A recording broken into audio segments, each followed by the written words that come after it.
औरंगाबादमध्ये शुक्रवारी भूमिपूजनाचा जम्बो कार्यक्रम पार पडला। यात एकट्या मराठवाड्यात 15,706 कोटींच्या रस्त्यांच्या कामाचं भूमिपूजन नितीन गडकरी यांच्या हस्ते करण्यात आलं। जालन्यातून 3 नवे राष्ट्रीय महामार्ग तर औरंगाबादमधून सुद्धा 3 नवे राष्ट्रीय महामार्गाची घोषणा करण्यात आली। त्याचप्रमाणे काही रस्त्यांच्या रुंदीकरणाच्या कामांचंही भूमिपूजन करण्यात आलं।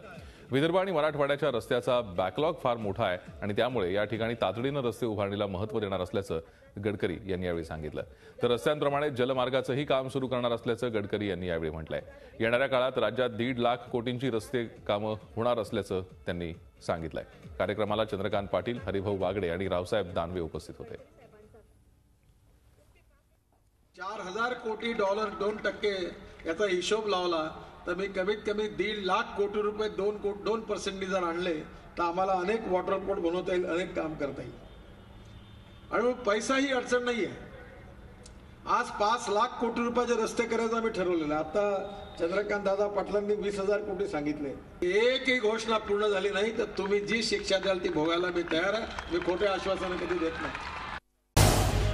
झी 24 तास रहा एक पाऊल पुढे।